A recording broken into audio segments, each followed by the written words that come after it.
This is a production of PBS Charlotte. We had Templon, we had Kimspun, we had Draymore, we had Burlington Mills, we had Cascade, all the mills.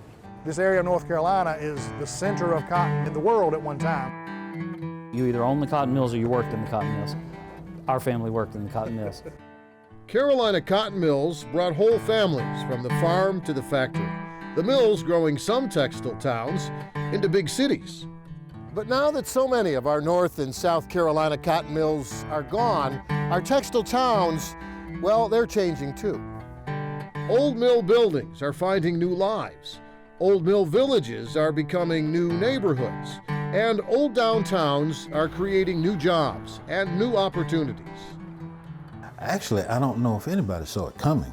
So even though Made in the Carolinas has become Made in China or Made in Mexico, here's how textile towns are being remade in the Carolinas.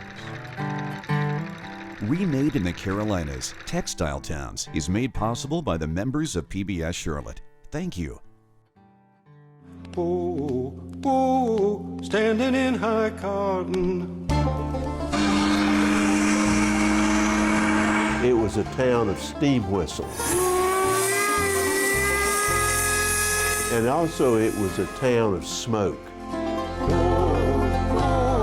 Standing in high cotton. Historian Dan Morrill describes a Charlotte most of us wouldn't even recognize today.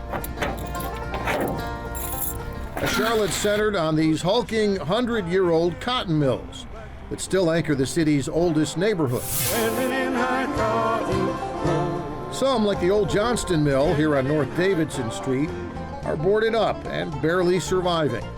Others are thriving as living spaces, shopping and dining places, reviving these same Charlotte neighborhoods that depended on the mills for generations. So they were all over the place.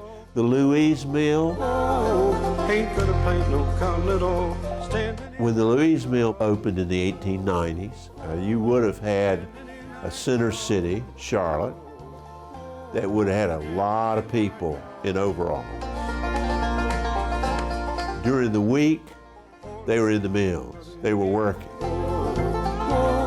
The most important figure in Charlotte's economic history Standing in high cotton. was a man named Daniel Augustus Tompkins. Standing in high cotton. He was the owner and the operator of the Atherton Cotton Mill, which now, of course, is in the heart of what we call South End. Standing in high cotton. And he became a promoter that the South must quit sending all the cotton up to them Yankees in New England, and we use it here in our own textile mills. North Charlotte was the location of 3 major mills. Stuart Kramer's Highland Mill No. 3, which is now where the Heist Brewery is. Standing in high cotton. People go up there and drink the suds, and they have no idea that they're actually sitting in what was a major textile mill. Standing in high cotton. There was also the Mecklenburg Mill, Standing in high cotton. which is now housing. Standing in high cotton. And of course, if you go up Mercury Street, or you go up Alexander Street, or you go down Yadkin Street, it's mill houses.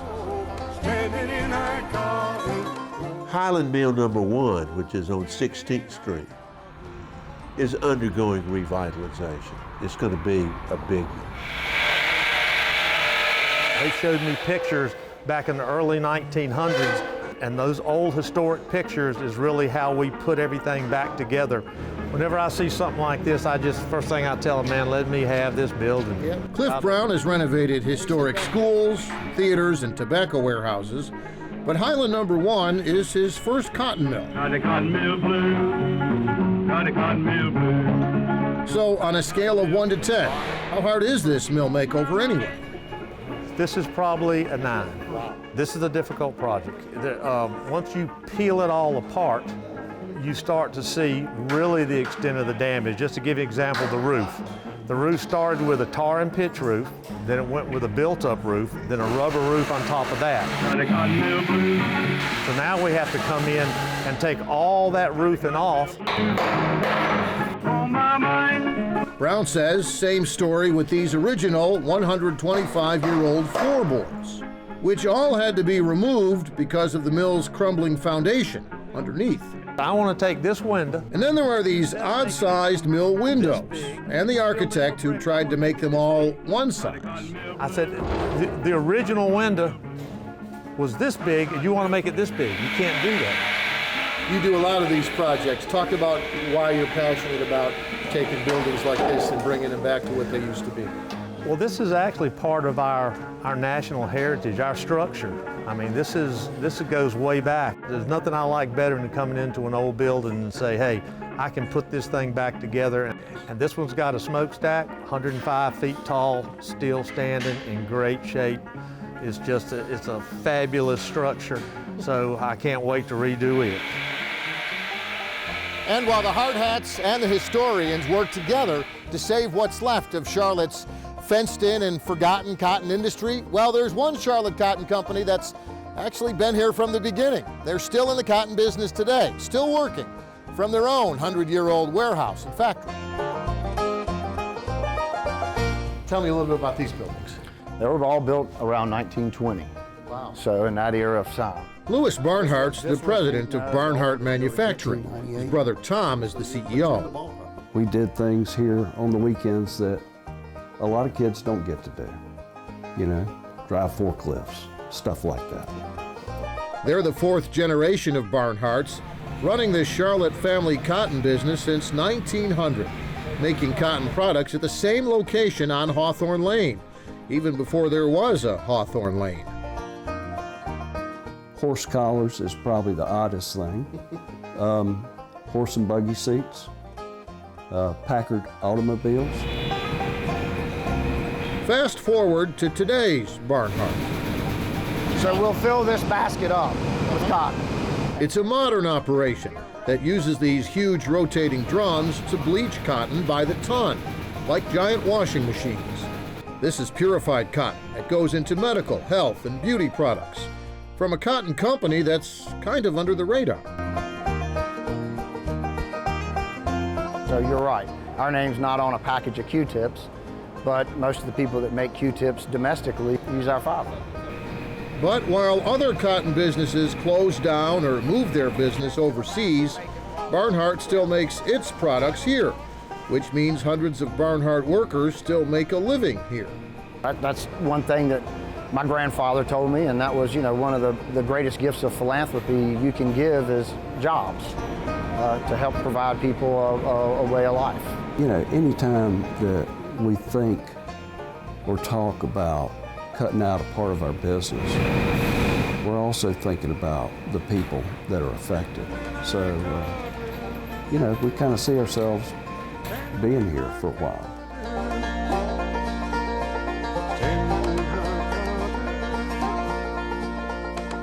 Standing in our cotton, standing in our cotton.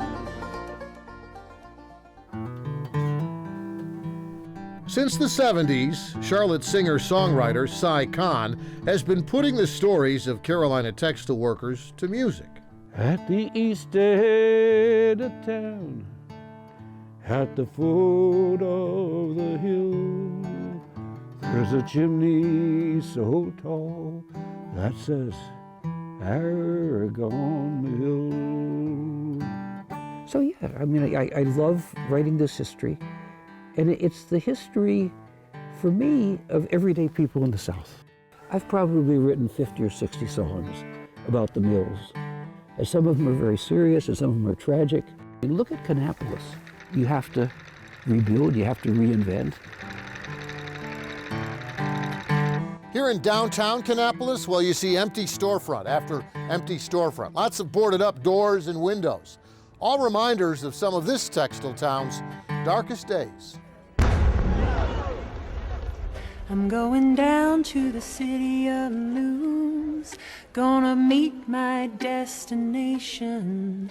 The collapse of Cannon Mills was hard on Kannapolis. Hard to watch, hard to comprehend, hard to believe, really. I'm going down to the city of blues. They were once the largest manufacturer of towels in the world. 300,000 towels a day here in Kannapolis, 30,000 on the payroll. Down on southern ground. Once you got a job there, you had a job as long as you wanted to work. But then the hometown mill that kept Kannapolis working for 97 years just stopped working. All of a sudden, they closed it, just like that. And the people had to leave. Yeah, Kannapolis was a Cannon Mills company town back then. Only now the company's gone. The jobs are gone. Even the mill buildings. Gone. And I think, well, now this is where the main office used to be.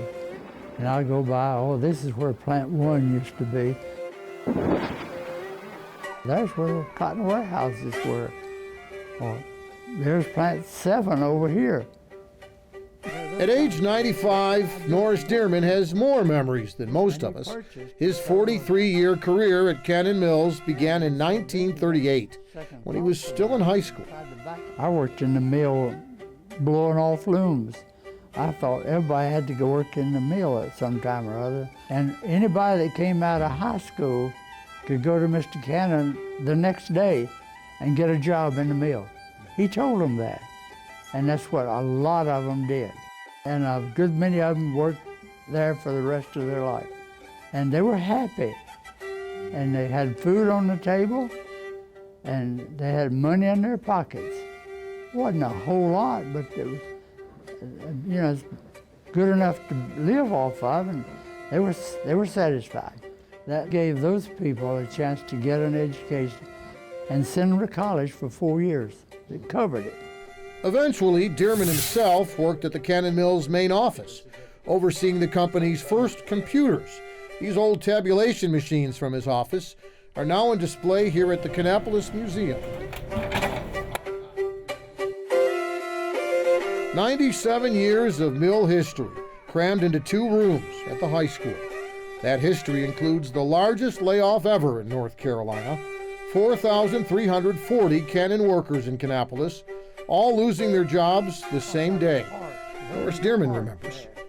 Well, they were marched out of the mill, so they couldn't carry off things in the mill, I guess. There were so many of them that did not know what they were going to do. They didn't know, that was the only thing they knew how to do. Phil Allen says his co-workers at Cannon were like family, and when they suffered, well, so did the downtown shops and stores that were the mill's extended family. When the mill shut down, a lot of them went out of business. It paralyzed a lot of people because there were so many people that depended on Cannon Mills for a living. But there's no smoke at all coming out of the stack, for the mill is shut down and it ain't coming back. Today, the only thing left are these old mill houses in Kannapolis, across the street from where Cannon Mills used to be. Their front porches now overlooking mostly open fields instead, and off in the distance, in the middle of those open fields, you can see the new research buildings, UNC and NC State and Duke and all the other universities, sending their scientists to what's now called the North Carolina Research Campus. We have to extract the compounds that could be the ones that are interacting in the human body. Here, the shuttle looms and spinning rooms are long gone. It's a world of lab coats and latex gloves now. The new Kannapolis City Hall is here too. We have over 1,000 people who work at the research campus on a day-to-day basis. In addition to that, because of the research that's going on, we are now revitalizing our downtown. Mayor Darrell Hinnon talks with pride about the work already underway, turning the old Plant 1 site into a new downtown baseball stadium, which will tie in with new park areas along West Avenue, new stores and restaurants, new condos and offices. The city is saving a few of its most historic downtown buildings but it will be a lot different than the old downtown Kannapolis, and the mayor admits that's part of the problem. The grander the plan, the louder the doubters. Many questions came up. Are you going to make it like it used to be? And the reality is, it is not going to be like it used to be. It is going to be something totally different than it used to be, but it's going to have lots of jobs, it's going to have lots of activity. Kannapolis is also seeing lots of jobs and activity outside of downtown, including this huge new distribution center for Amazon, promising 600 jobs to start with and another 600 eventually, not to mention all those Kannapolis construction jobs over the next few years. Part of the difficulty is, I think, that people expect overnight results, and it's just because they want a job, they want better income, they want an opportunity to make life better for their families. They're trying to bring stuff into town to get things back, but it's going to take a while. For Canton old-timers like Phil Allen, the more recent changes he's seeing downtown and the jobs he's seeing at Amazon are a lot easier to relate to than those research labs across the tracks from his mill house on Main Street. It don't help what they call normal people. If you don't have a college education, you're not going into research and development. I don't care what you do. Well, it was a pretty building. Meanwhile, Norris Dearman figures second base at that new Kannapolis ballpark. Well, it looks like it's right about where his old office at plant number 1 was. Seems a shame, but that's bygone now. We just have to dream about it the way it used to be, just to reminisce about it. You don't want to forget this. I know, that's right. I don't want to forget it. It meant something to me then and still does today, even though it's not there.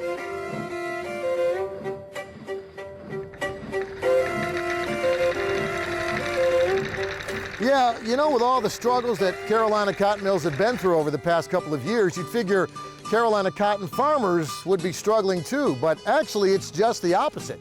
The farmers say that much like this cotton field we're standing in right now, their business is actually, you know, growing.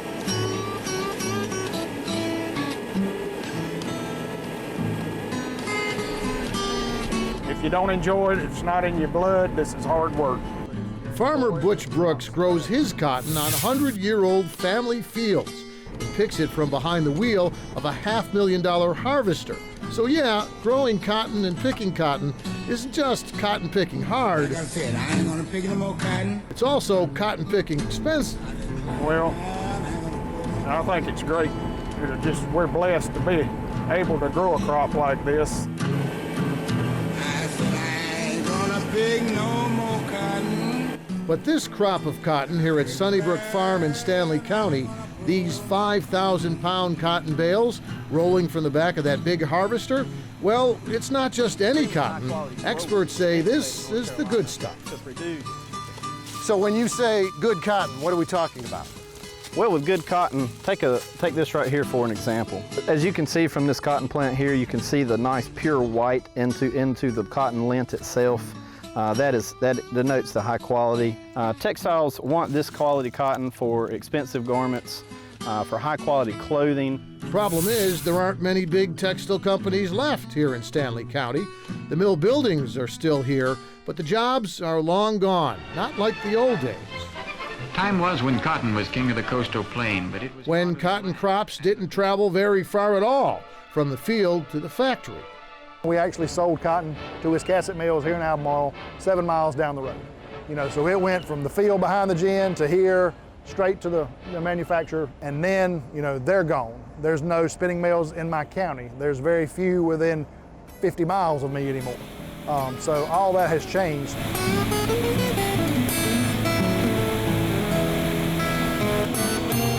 Wes Morgan runs the Rolling Hills Cotton Gin, where local cotton growers have been bringing all those 5,000-pound bales they harvest for the past 21 years. Morgan shows us how the gin pretty much does the rest. It's all automated and computerized, and man, is it loud. These huge machines separate and clean the cotton fiber tons at a time. The leftover cotton seed sells as feed for cattle, and the gin repacks the cotton itself, this time into smaller bales, barcoded and ready for sale.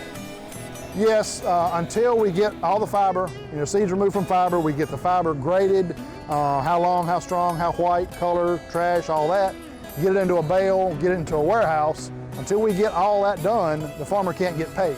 But if most of the cotton mills are gone now, then who are the cotton buyers? Well, turns out the majority of this Carolina cotton goes to the same place those Carolina jobs went, overseas. This area of North Carolina is the center of cotton in the world at one time, basically. People wanted to be able to go to the store and buy, a shirt made in the United States. Well, right now there's almost none of that. Till we get that again, till we have something completely made in the Carolinas.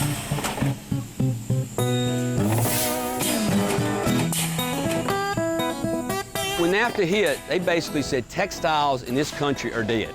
You either go overseas or you go out of business. But Eric Henry and his textile business had a different idea, something he calls dirt to shirt. There's more to a t-shirt than just the cost of a t-shirt, where it's made, how it's made, the impact it has on the people, the impact it has on the planet, i.e. we grow cotton here, we can make apparel here. Henry modernized his t-shirt factory here in Burlington with new equipment, turning out shirts labeled Cotton in the Carolinas. The cotton comes from those same growers and ginners in Stanley County we showed you earlier. The shirts are cut and sewn at this factory in Greensboro, then boxed up and sent to Burlington for dyeing and printing. The shirts even have special color-coded threads in the hem and the sleeves, so you can track back your shirt to the very beginning.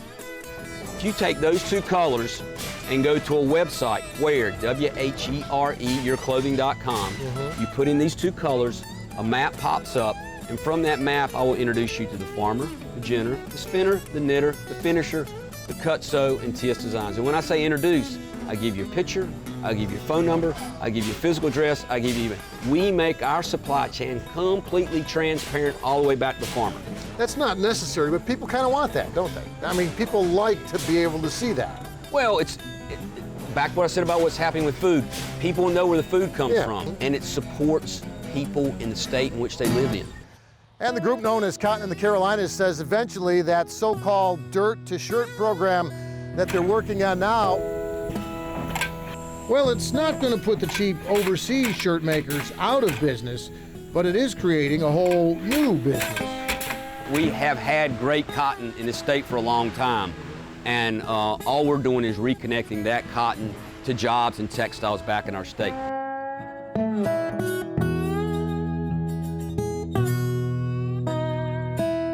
Now I'm too old to change, and I'm too young to die, and there's no place to go for my old man and I. Some people said, I don't miss the work, it was hard work, I found something better. Some people said, my life has never been as good as it was when I was working at the mill. And they found other ways of making a living. Not always good ways, but they found other ways. The resiliency of the mill communities is actually quite beautiful. Not all of them made it. Yeah, we're out here on Lake Norman in the town of Mooresville, which calls itself Race City, USA. Dozens of NASCAR teams relocating here for the same reasons others move here, attracted by the lake itself and by all that new growth springing up around the lake. But before there was NASCAR, heck, even before there was a lake, Mooresville was mostly a textile town.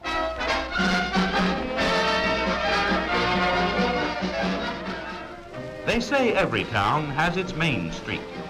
Well, this is ours. The video is from 1938 in a part of town they call Old Mooresville today. Our fathers and mothers in our hometown are just plain nice living folks, the kind you read about in storybooks. You know, Main Street folks who say, hello, nice morning. We had 6 or 7 mills here and everybody worked at one of them, just about, except the business people run the businesses. Jack Moore runs the hardware business in Old Mooresville, Turner & Company. 71 years at the same store, where Moore started working at age 15. Well, I got a bracket. And you put it on the inside. On the inside of it, right. Moore says his store hasn't changed much. But Mooresville, the textile town, sure has. We have a diversified group of industries within the area of our town, providing a background of stability and assurance of permanent employment with good incomes for the future. We had Templon, we had Kimspun, we had Draymore, we had Burlington Mills, we had Cascade, all the mills. They're all gone. A lot of people have worked in the mills all their life, and it hurt when you lose your job. Now the mill has shut down. It's the only life I know. Moore's own dad worked here at Mooresville Mills for 50 years. But when this plant, which later became Burlington Mills, was the last factory to finally close in 1999, Mooresville's biggest employer, over time, became Mooresville's biggest eyesore. As it flows through the town, weave and spin, weave and spin. They were thinking to knock it down completely. That's how bad it was. Yeah, it was really bad. Flooring was messed up, the roofing was leaking from 282 different spots. And some of the flooring, you could step on it, maybe you could go to the basement. That was 6 years ago. When Michael Bay bought this turn-of-the-century mill on Main Street, sight unseen, not even knowing where Mooresville was. But the building itself, if you look at it, it has so much solid character and also built so solid. Some of the walls are 2 feet and is really much stronger than the new buildings today you build it. And it had just an amazing, nice feeling to me. Bay talks about his Mooresville Mill project in the same room where mill employees used to check bolts of fabric for defects. Before the fabric was sold at the Mooresville Belk store down the street, along with the mill's famous Turkish towel. And I love keeping it so original because I think it has so much more character and it's much more interesting. The mill's first floor is almost a mile of mostly retail and new restaurants, with a warehouse and distribution center below. The second floor houses corporate offices with the same huge windows, exposed brick walls, and the original factory floors. And outdoors, there are more mill buildings, including this massive old power plant. Down here in the foundations, you can see why these mill buildings lasted so long, but you can also see why they'd be so hard to renovate today. They're all very unique because thousands of people work in every single mill and they build their life.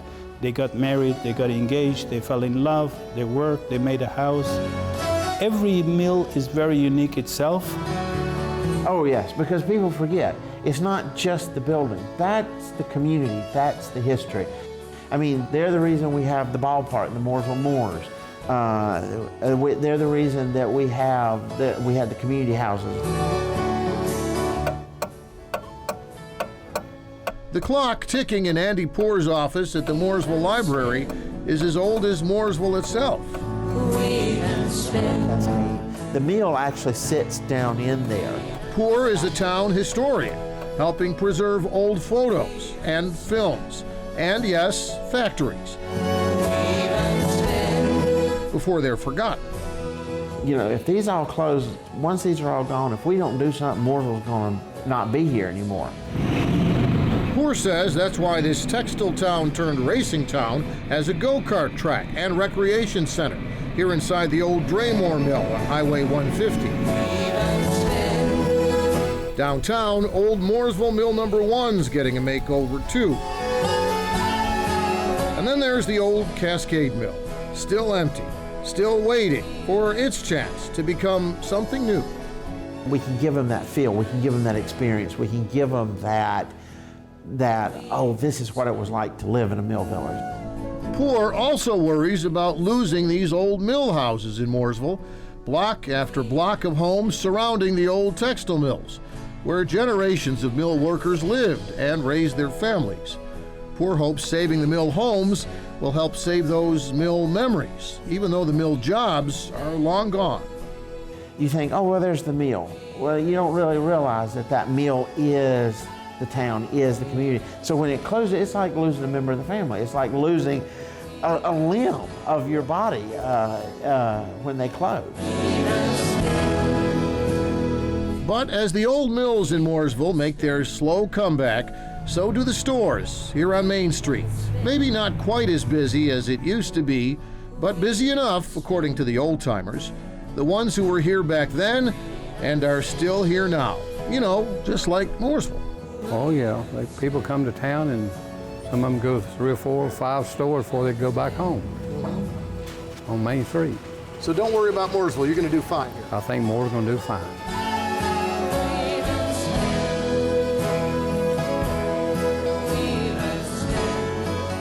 Imagine that.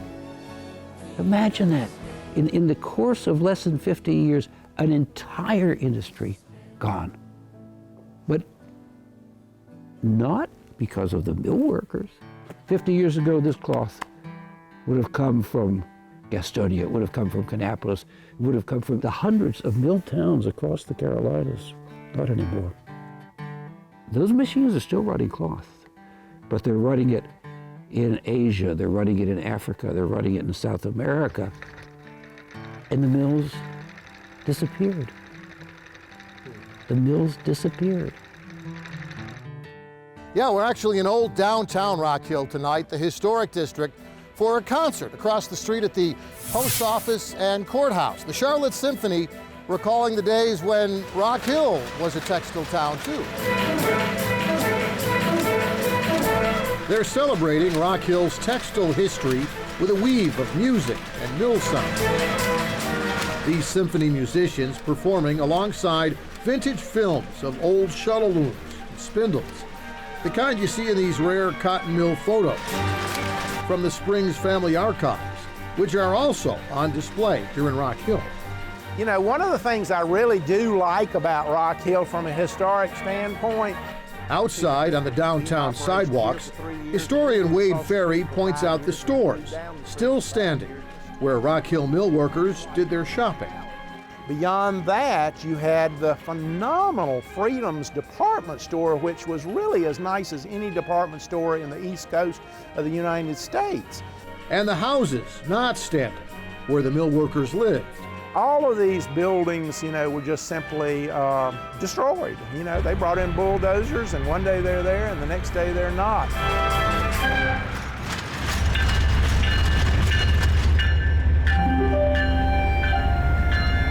Mill houses lined both sides of every road like boxcars on a track. We work in his mill. We live in his houses. And when we die, we are buried in his cemetery. And the old mills, well, they're sort of like tombstones. You find them today in nearly every textile town. In huge printing plants like this one at Rock Hill. And monuments to textile history and the heartbreak of all those lost textile jobs. They had no other economic means of making a living. And mills are closing. The mill owners are simply saying, you know, you work for me if it's my way or the highway. Let the mills go by their way, tear them down, whatever we wanted to do. But while there is hope in Rock Hill that these mills once laid to rest are rising again,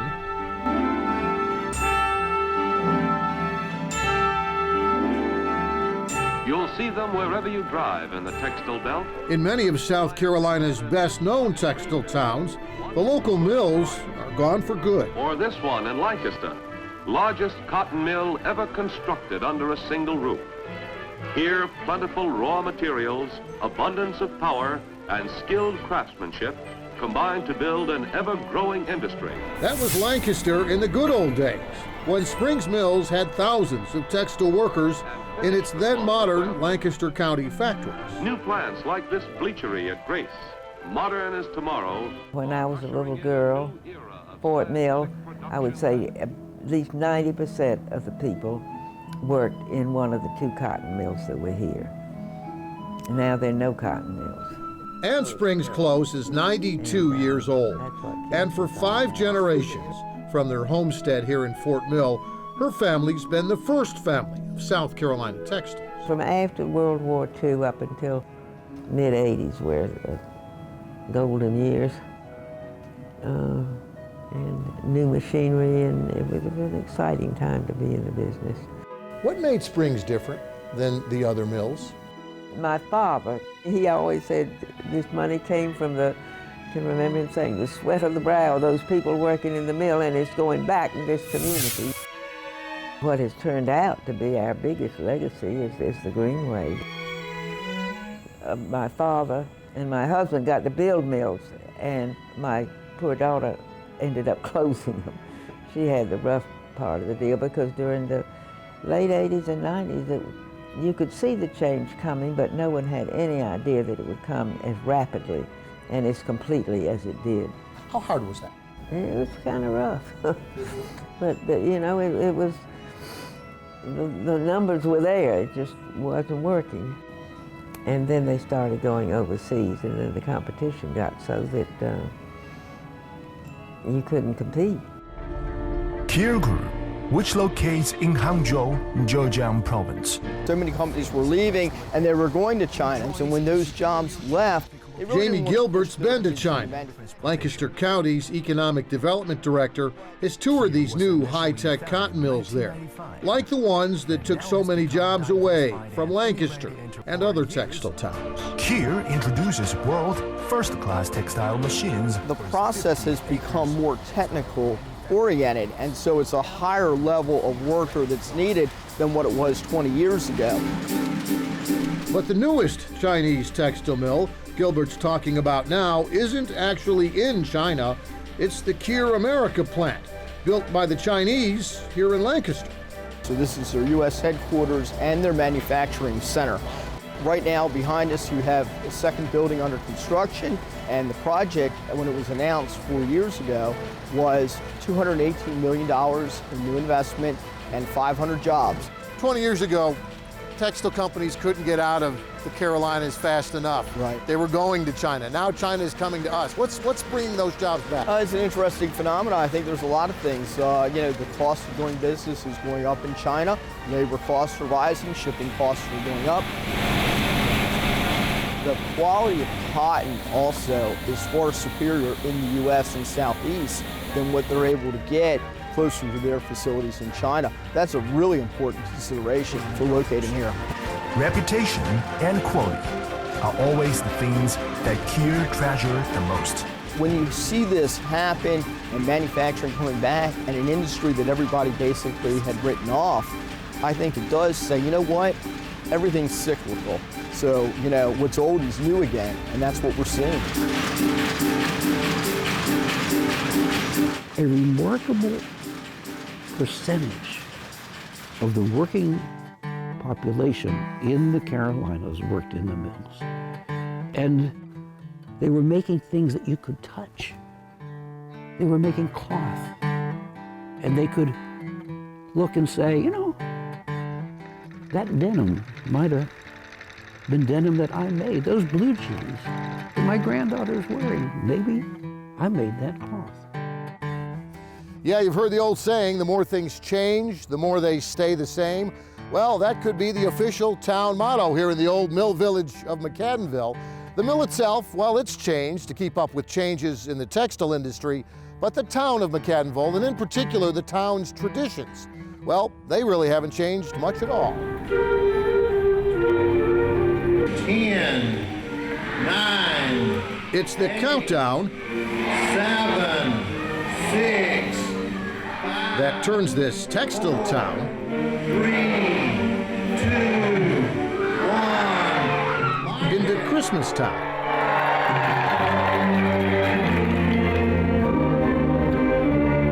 Our lights come on every December the 1st and go off on the 26th.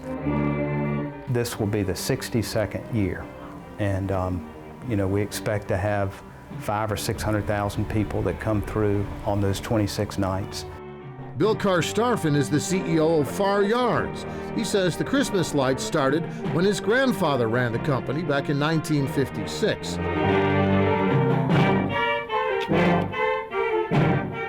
But of all such towns, there is none so small and none so bright as McCaddenville, North Carolina. The mill's gift to McCaddenville. That's become McCaddenville's gift to millions more ever since. I don't think anybody ever imagined that it would grow to what it is today. And it's about tradition, it's about history, and it's a great responsibility that we have to keep it going. Okay, go up just a little bit. The work on that McCaddenville Christmas tradition all starts around Labor Day. 3 months to put all those lights up. Okay, you're good. Then 3 months more to take them all down, with the mill paying the power bill for all those Christmas lights too. Meanwhile, down at the McCaddenville post office, every letter mailed from McCaddenville gets a special Christmastown USA postmark. Because even when Christmas is over, Christmastown is still McCaddenville's identity. It's why people who aren't from here still want to come here.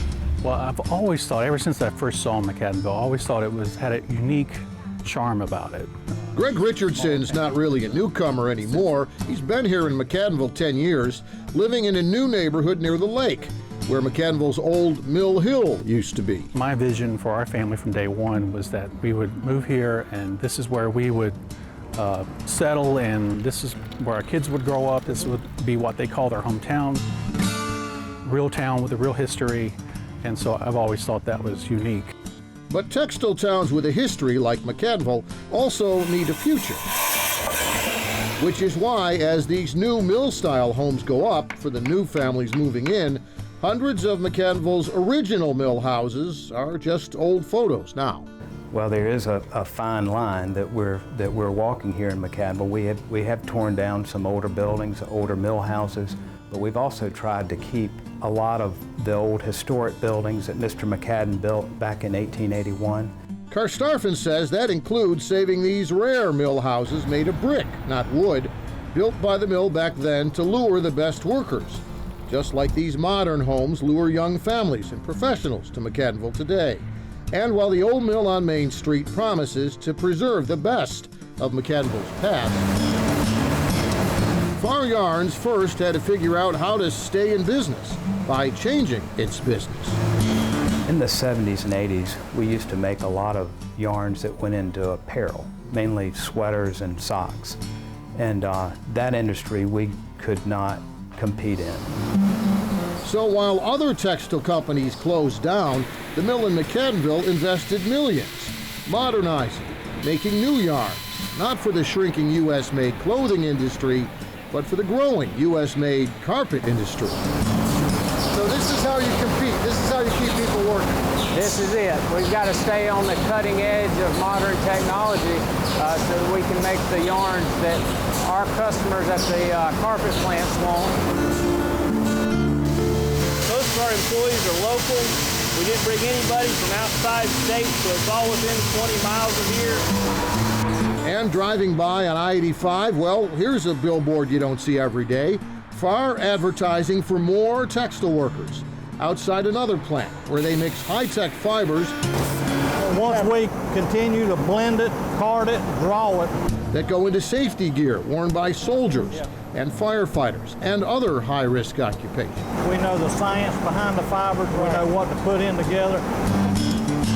Yeah, we keep hiring. For Timmy Gibson, his job here at Far Yarns feels like family. My dad's been working for far over 30 years doing the maintenance and Christmas lights in town. In fact, we actually found this old video of Timmy's dad, Tim Gibson, in his younger days, stringing those lights on Main Street. McCaddenville looking pretty much the same then as it does today. Back in the day, back in the early mid-60s, it was just a quaint town. You know, really loved it. the Christmas lights just added to it. Darrell Lewis grew up here on Main Street, then moved away from the McCaddenville he remembers as a kid. So how's he like the McCaddenville he came back to a few years ago? It kind of hurt seeing the old things go away, but it revived the town in a lot of ways. I know the mill has changed a lot here, but it's still, you know, Far Yarns, and that's the way it was always been. And I think that the change has been for the better, to help the town grow. I really do. By the way, check out Lewis's view from his new home here in McCaddenville. A perfect view of the lake most of the time, and those famous lights at Christmas time. You know, there are grandparents today that take their grandchildren through, and those grandparents today, their grandparents took them through. And there's, you know, nothing commercial about it. It's very simple. There's nothing flashy about it. And it's just a wonderful gift to the community that we hope that we can continue to do for years to come. Yes, I know so many people in this town whose parents, grandparents, uncles, great uncles worked in the mills. It's a story that needs to be told, because the idea that somehow the mill workers were what they were so often called lint head, that's deeply unfair. These were people doing the best they could, often having a very good time at work, producing something everybody needed, everybody touched. Yeah, our story about Belmont starts here at the old Chronicle Mill on Catawba Street because, well, this is where textiles in Belmont started. I'm gonna starve, everybody will, 'cause you can't make a living at a cotton mill. This is Chronicle Mill, located in East Belmont, employing quite a number of people. It is one of the many mills located in and around Belmont. They run a few days, and then they stand, just to keep down the working man. What is your name? Dan Hart. Dan, you live in Belmont? You work this mill? We can't make it, we never will, as long as we stay at a lousy mill. How you like Belmont? Fine. Good. Good. I'm gonna starve, nobody will, 'cause you can't make a living at a cotton mill. Boys, you know this is the first time in the history of Belmont that local sound pictures have been made. Is that a fact? Yes, and we are very proud of our town. The scenes you see now are the Chronicle Mill, located in the heart of Belmont. They are the places and faces, very beautiful, we're very proud of them, and voices of Belmont's textile town past. How you like the boss man? That's a good boss man. Charlie, what do you say? How you like the boss man? I like the boss man, all right. The job, how you like the job? I like the job, that's fine. But that was Belmont then, and this is Belmont now. It's become a destination. Actually, I don't know if anybody saw it coming. We got a bunch of them, I'm telling you. Mayor Charlie Martin's talking about restaurant after restaurant after restaurant here along Main Street. The kitchens that have business in downtown Belmont cooking after the cotton mills they depended on here for so long said, you know, so long. Because textiles were dying at the time. Everybody was going abroad and stuff. And as a result, we were looking for ways to generate revenue and bring people into the community. They started by making downtown streets wider, sidewalks more welcoming. Belmont's downtown park got a makeover too. It used to have train rides and a carousel back in the old days. Now it's the stage for Belmont's popular Friday night concerts. Everybody wants to be entertained. Everybody wants something to do on the weekends. We're sharing a table with Vince Hill in his Main Street coffee shop, which opened back in the early 2000s when downtown was mostly a ghost town compared to now. I kind of put it in the category with a lot of mill towns around here. Once the mill leaves, the life leaves out of the city. I've seen a lot of businesses come in. What would surprise them is the amount of foot traffic. We have 2 restaurants right here. You know, we have Old Stone and we have Sammy's. Then we have restaurants up the street. We have restaurants on the back side of the street. So there's always something to draw people's attention. And luckily, I'm right here in the middle of it. Belmont's newest restaurant attention getter is probably Nellie's Southern Kitchen, with its millhouse-style dining room, cotton lamps over the bar, and a menu full of down-home recipes. Shrimp and grits. But Nellie's is also serving up a little Nashville, with a stage for live music, and a little Hollywood, with its own family wall of fame.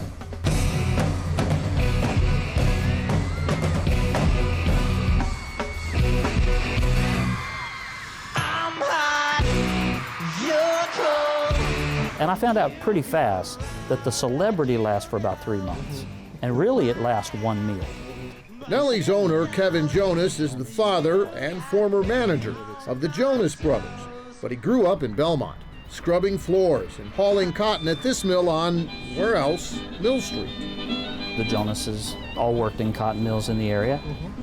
So my great-grandparents, my grandparents on both sides worked, you know, they used to say on the Eagle or on the Linford. They would work at the cotton mills. In Belmont, you either owned the cotton mills or you worked in the cotton mills. Our family worked in the cotton mills. And Jonas says the Nellie, whose name is on the restaurant sign, is the same Nellie who used to make him chicken and dumplings as a child. I used to go visit my grandmother working in the cotton mills here in this town, and those were similar to the cotton spools that she worked every day of her life, and she worked hard. And so we gave her a dress of cotton, and we even gave her jewels of cotton in her hair because she came home covered in cotton. Those jewels and spools of cotton are part of what makes this restaurant feel like old Belmont. But Jonas says it's new Belmont that has all these kitchens, not really competing with each other, but succeeding with each other. I took a walk down Main Street and said to my mom and my sister, what happened? Like, this is not just a small turnaround, this is revival. Nellie's is right here, which used to be Garrison's department store.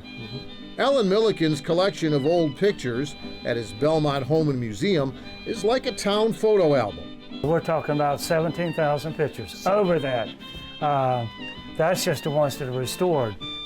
Showing how the restaurants of today's downtown Belmont are filling in the spaces where the old shops and stores used to be. The Caravan Coffee Shop would be right here. Milliken's walls filled with photos show other changes in Belmont too. This is the Imperial Mill Village, and very, very rare. You just don't find pictures of the village itself. Rare because all these mill homes are gone now, making way for this new neighborhood. Its brickwork a reminder of the old Imperial Mill that used to be here. Now Belmont's focus is on Chronicle Mill, you know, the one they used to sing about.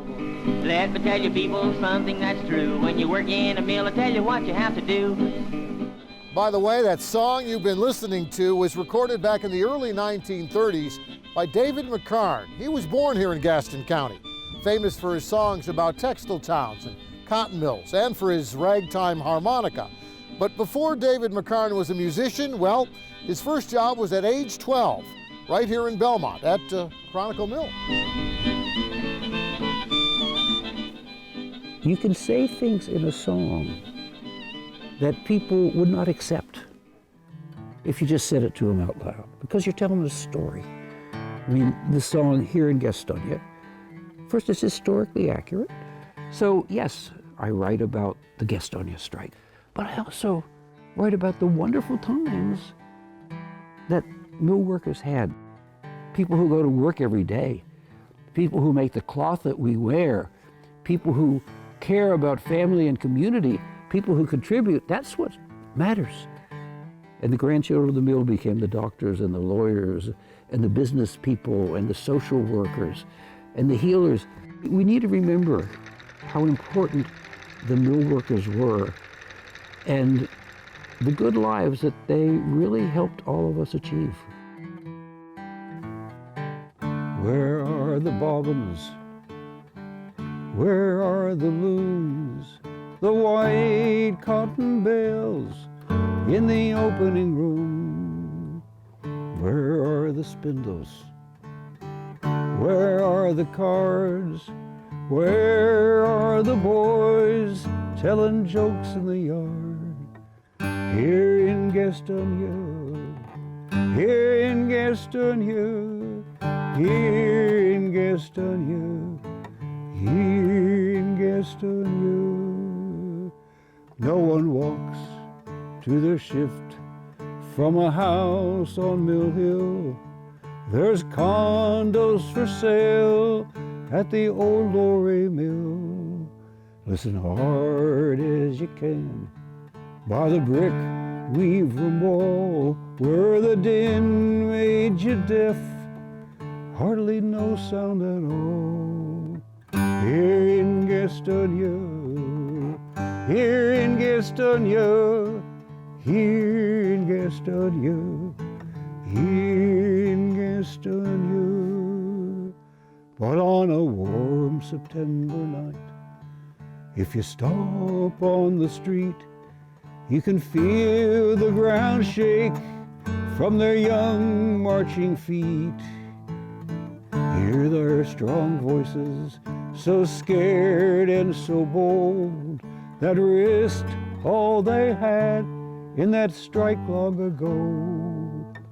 Here in Gastonia, here in Gastonia, here in Gastonia, here in Gastonia.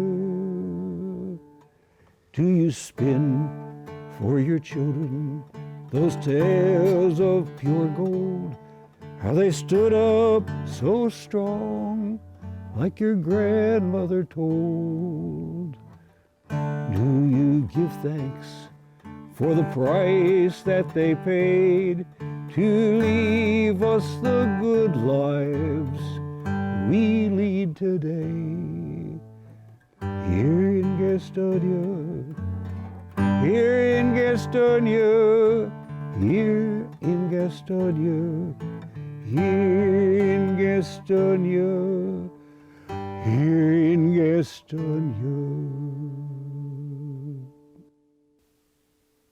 A production of PBS Charlotte.